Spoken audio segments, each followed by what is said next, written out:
Welcome to this tutorial for my arrangement of the hymn Like a River Glorious.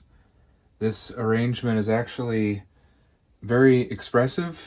I actually improvised it originally on my original recording a few years ago. I kind of came up with some of these ideas. I think of it as being kind of Beauty and the Beast-esque. You know, that opening piano figure at the beginning of the Disney animated Beauty and the Beast. I don't know if it reminds you of that or not. It does me. But the biggest thing is that I want to draw your attention to is the tempo marking at the beginning. It says rubato, and if you don't know what that means, it just means to allow the tempo to breathe, to speed up, to slow down as you feel it should. And so that's the biggest exhortation I have in this arrangement, is that as you play it, you sing along with it, and you, even if it's not a part where the melody of the hymn is being played, like here, but even in that intro, that, typically you want to keep a song steady. You don't want to speed it up or slow it down, maybe at points, but overall you want it to stay the same. I would suggest that you just throw that typical, that convention away for this song and allow the song to sing as you play it.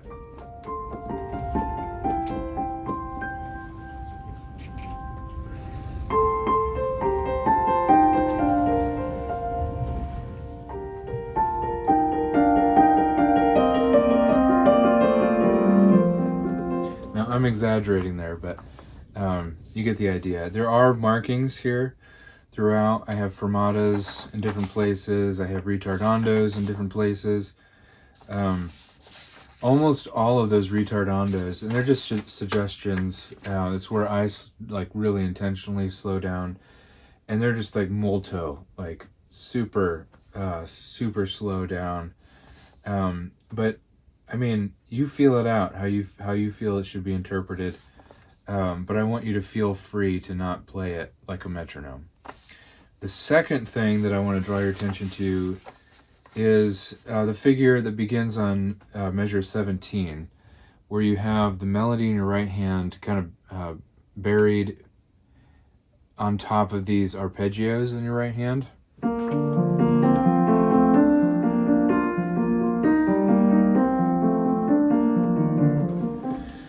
And my exhortation to you is that you, first of all, make sure you're not letting the melody get buried in those arpeggios.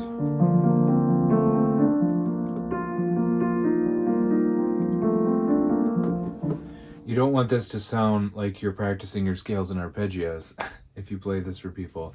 You want them to hear the melody in it.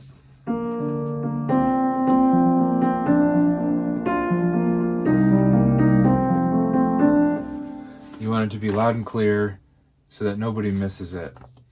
And then there's also a couple spots. Now, I usually put fingering in here in my arrangements where I feel it's helpful to have it.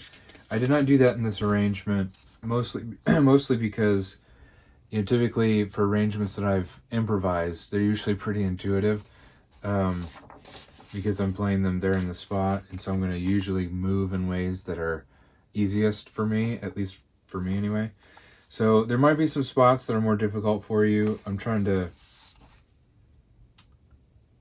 some of this movement, for example, I'm looking at measure 37, where it goes. It's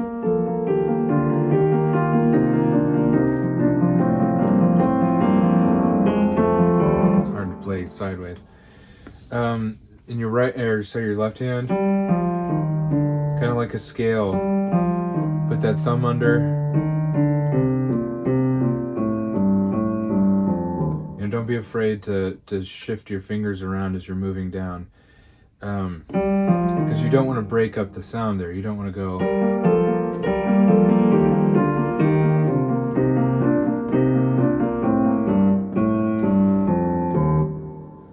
You want it to be smooth.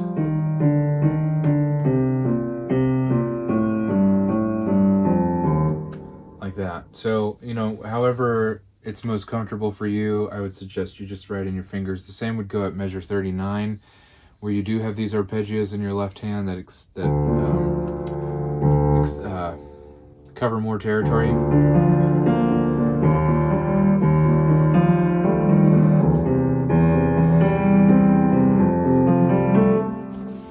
So if that trips you up at any of those spots, my suggestion, as it always is for treble spots, is to take the one hand at a time, mark literally right in the fingerings that are comfortable for you, and then practice it slowly.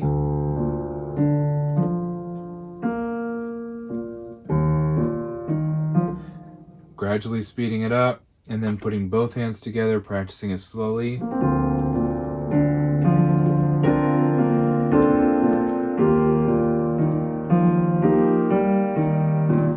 And then slowly speeding it up. That's what I do when I'm practicing even my own arrangements, and even ones like this that I have, improvised before, and that are a little bit easier intuitive for my hand shape and everything.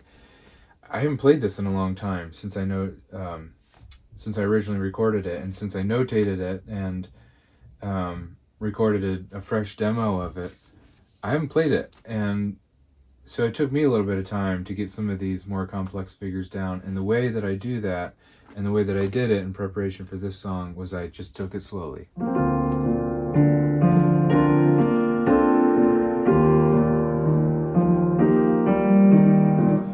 So I encourage you to do the same, and I hope you enjoyed this little arrangement. I'm kind of proud of some of the sounds in here and how singable it is. I even find myself singing along with it as I play, and I hope you enjoy it, and I hope it's a blessing for those for whom you play it as well.